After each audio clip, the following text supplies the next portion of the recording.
the center of our galaxy may rest an invisible monster with a gravitational pull so strong nothing can escape its grasp, not even light. The most destructive thing in the cosmos is also one of the most incredible. Black holes warp space-time.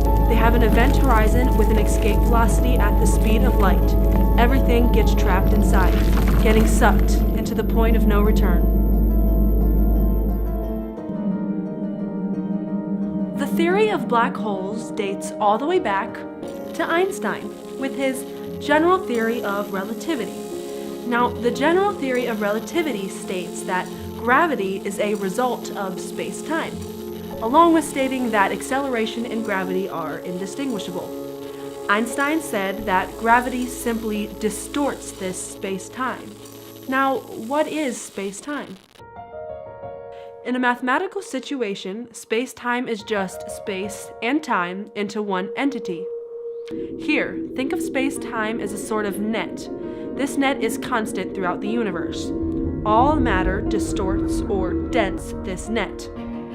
Einstein's theory says gravity is not a force, but follows the curvature of this space-time. So let's take a trampoline. If you place a heavy object in the center and introduce a lighter object onto the trampoline, it will immediately roll towards it. So why does the moon orbit the Earth? Well, if you give the lighter object speed, then it will no longer roll directly into the object, but it will now orbit it. So how do black holes actually form and create this destructive force?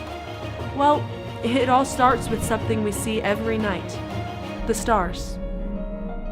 Think of stars running on a type of fuel, hydrogen fuel. Heat and light are released when a star fuses hydrogen into helium. When stars start to run out of fuel, they begin to form heavier elements like iron. They also start to expand. When iron is produced in the core, the star collapses. Out of this, a neutron star remains.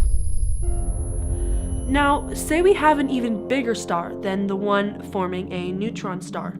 It would go through the same processes, but gravitational pull would be so strong that the neutrons cannot stop the collapsing star. It continues collapsing until finally gravity is so strong that nothing, including light, could even escape once inside the event horizon. Schwarzschild discovered that if the radius of an object became small enough, then the escape velocity could reach the speed of light. Now, the escape velocity is just the amount of speed required to escape the gravitational pull of an object. Schwarzschild proved this by his equation. Rs equals 2gm divided by c squared. So here, let's take the Earth. The escape velocity of the Earth is approximately 11 kilometers per second. The Moon is traveling at approximately 1 kilometer per second.